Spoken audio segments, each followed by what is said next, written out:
नमस्कार, मैं हूं आशीष और आप देख रहे हैं आशीष कॉमर्स क्लासेस।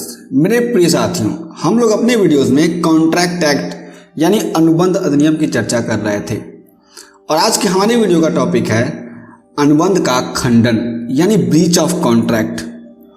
परीक्षा की दृष्टि से यह प्रश्न बहुत ही महत्वपूर्ण है और जानकारी की दृष्टि से भी। इस वीडियो में हम लोग जानेंगे कि अनुबंध का खंडन क्या होता है, अनुबंध के खंडन के प्रकार कौन कौन से होते हैं और उसके बाद से जानेंगे कि अनुबंध खंडन के उपचार कौन कौन से होते हैं। यानी अगर अनुबंध खंडन हो जाता है तो हम लोग कौन कौन से उपचार कर सकते हैं। अनुबंध खंडन का अर्थ यानी meaning of breach of contract.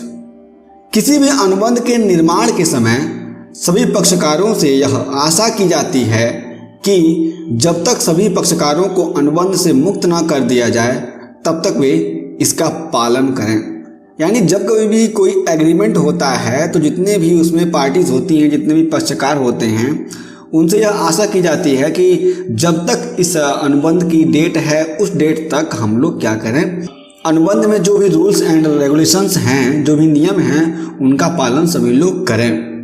लेकिन जब कोई पक्षकार अपने दायित्वों को न समझते हुए अनुबंध की शर्तों का पालन नहीं करता तो इसे अनुबंध का भंग होना कहते हैं। यानी अगर कोई भी पक्षकार है वह अपने दायित्वों को नहीं समझता है कि मेरे ये भी दायित्व हैं और अनुबंध में जो भी शर्तें लिखी गई हैं अनुबंध के करते समय उन शर्तों का पालन वह नहीं करता है तो कहा जा सकता है कि अनुबंध भंग हो गया है। इसी को हम लोग अनुबंध का खंडन भी कहते हैं। अनुबंध खंडन के प्रकार यानी types of breach of contract. जब कोई पक्षकार अपने दायित्वों को न समझते हुए अनुबंध की शर्तों का पालन नहीं करता तो इसे अनुबंध का भंग होना कहते हैं। कोई भी अनुबंध दो प्रकार से भंग होता है।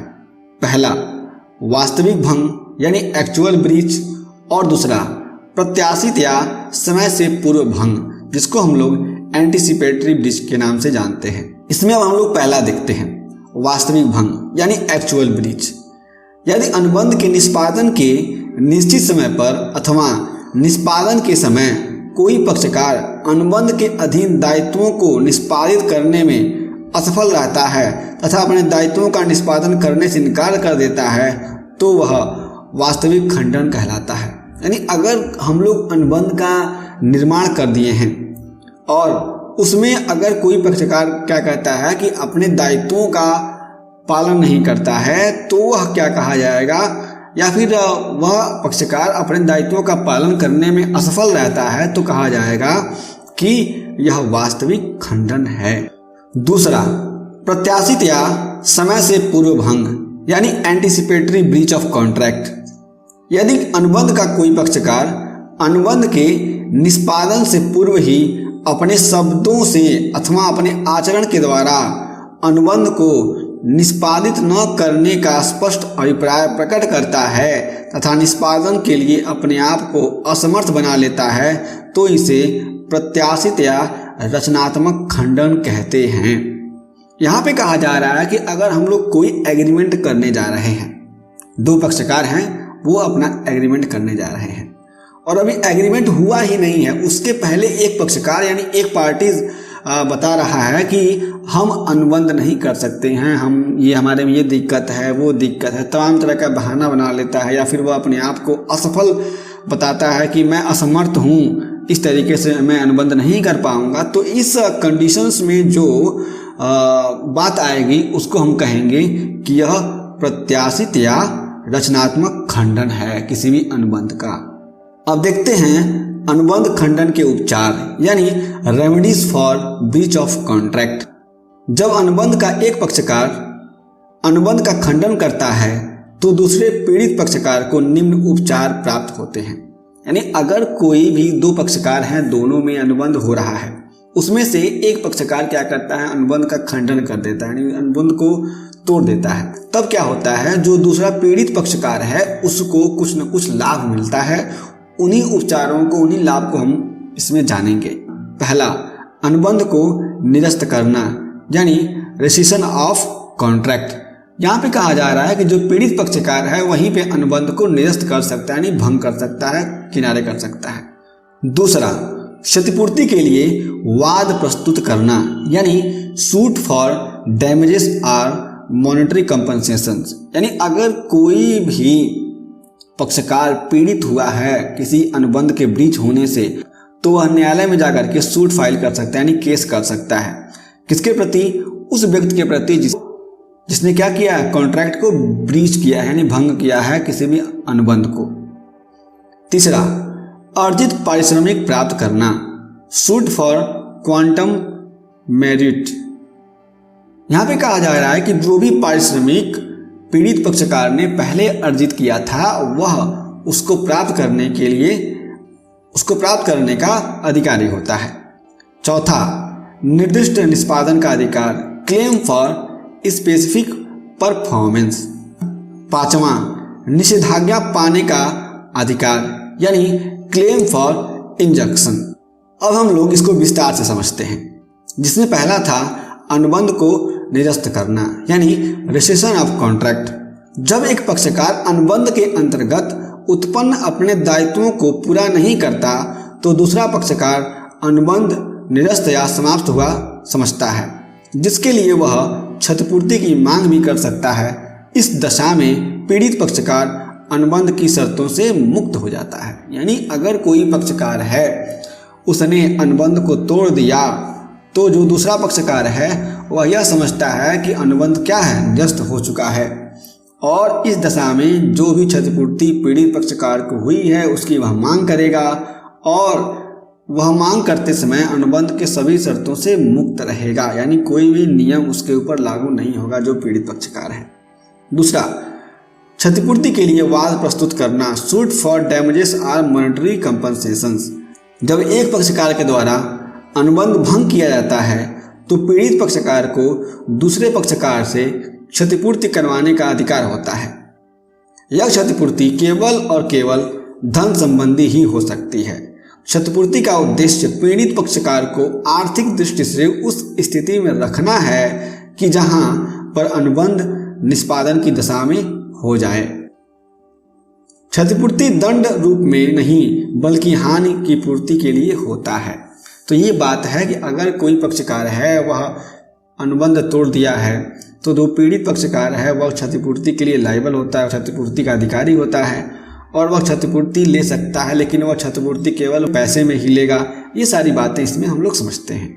तीसरा, अर्जित पारिश्रमिक प्राप्त करना, यानी सूट फॉर क्वांटम मेरिट। किसी व्यक्ति को उतना ही पारिश्रमिक देना जितना कि उसने अपने कार्यों के द्वारा अर्जित किया है।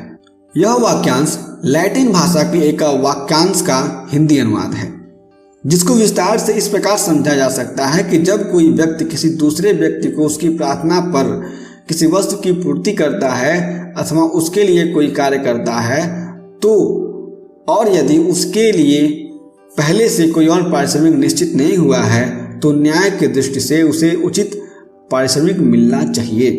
अनुबंध खंडन की दशा में यह सिद्धांत इसलिए महत्वपूर्ण हो जाता है क्योंकि इसमें एक पक्षकार अनुबंध के निष्पादन से पूर्व ही अनुबंध को कर देता है।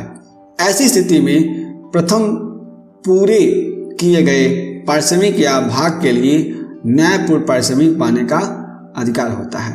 ऐसी स्थिति में प्रथम पक्षकार पूरे किए गए परिश्रम या भाग के लिए न्यायपूर्ण पारिश्रमिक पाने का अधिकारी होता है।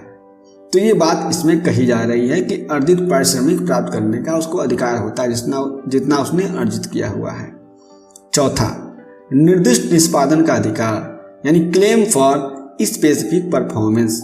जब अनुबंध भंग की दशा में मौद्रिक क्षतिपूर्ति पर्याप्त उपचार न समझा जाए तो विशेष सहायता अधिनियम 1877 के अनुसार पीड़ित पक्षकार को निर्दिष्ट निष्पादन का अधिकार है। वैयक्तिक सेवा अनुबंधों के लिए निर्दिष्ट निष्पादन की आज्ञा नहीं दी जा सकती। कहा जा रहा है कि अगर जो भी मॉनेटरी टर्म्स में अनुबंध की क्षतिपूर्ति के लिए जो उपचार किया जा रहा है, जो पैसा दिया जा रहा है, लेकिन उससे भी अगर सारा कंपनसेशन नहीं हो पाता है, सारी क्षतिपूर्ति नहीं हो पाती है तो विशेष कंडीशंस में जो भी पीड़ित पक्षकार है वह अलग से कुछ प्राप्त करने का अधिकारी होता है।